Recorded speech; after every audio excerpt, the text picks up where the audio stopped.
मोहतरम नाजरीन, मैं मोइनुद्दीन शाहीन, एसोसिएट प्रोफेसर शोबाई उर्दू, सम्राट पृथ्वीराज चौहान गवर्नमेंट कॉलेज अजमेर आपसे रूबरू हूँ।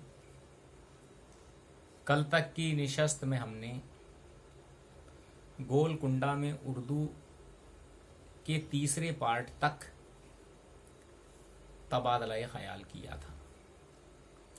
ये सिलसिला अब हम आगे बढ़ाते हैं और गोलकुंडा में उर्दू का ये चौथा पार्ट है।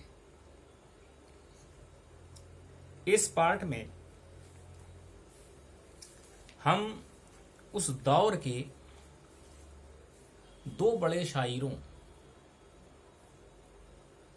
के कलाम और उनकी अदबी खिदमात पर गुफ्तगू करेंगे। ये दो बड़े शायर हैं इब्ने निशाती और फाइज। आपने पिछले लेक्चर में यानी दोनों तीनों लेक्चर में जो गोलकुंडा से मुताल्लिक़ हमने आपकी खिदमत में पेश किए थे, ये मुलाहिज़ा फरमाया था कि मौलवी कुतुब शाह, कुली कुतुब शाह, वजही, गव्वासी, अब्दुल्ला कुतुब शाह, ये ऐसे शायर थे जिन्होंने सरजमीन गोलकुंडा पर जिंदगी बसर करते हुए गैर मामूली इल्मी और अदबी खिदमात अंजाम दी थी। आज हमारी गुफ्तगू इब्ने निशाती पे शुरू हो रही है। इब्ने निशाती भी गोलकुंडा का बहुत अजीमुल मर्तबा बुलंद पाया शायर था और उसका शुमार उन लोगों में होता था जिन्होंने उर्दू की अदबी तारीख में गैर मामूली इजाफे किए। फूलबन निशाती की बहुत मशहूर मसनवी है जिसमें तसव्वुफ के मसाइल को मौजू बनाते हुए किस्से कहानियों की सूरत में कुछ मंजूमात पेश की गई हैं।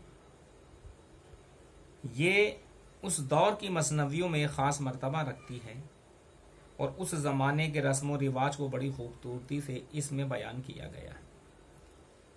इब्ने निशाती का रुझान शुरू से ही तसव्वुफ की तरफ रहा है।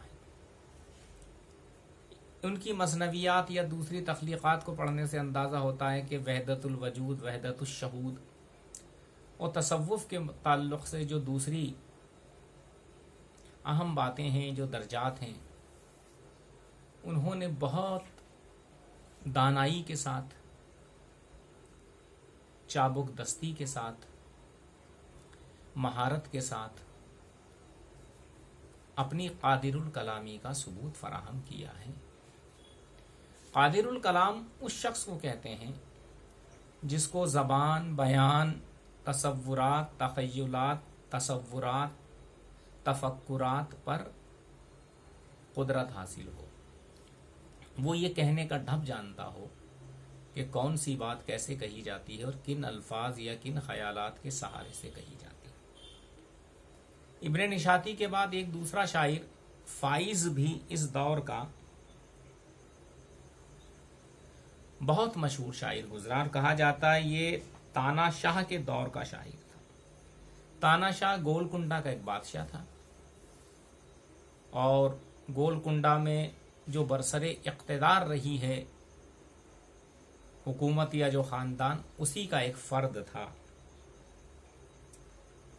इनकी एक बहुत मशहूर मसनवी है फाइज की, मसनवी रिजवान शाह और रूह अफ़ज़ा। ये मसनवी एक यादगार मसनवी है जो बड़े दिलचस्प अंदाज में लिखी गई है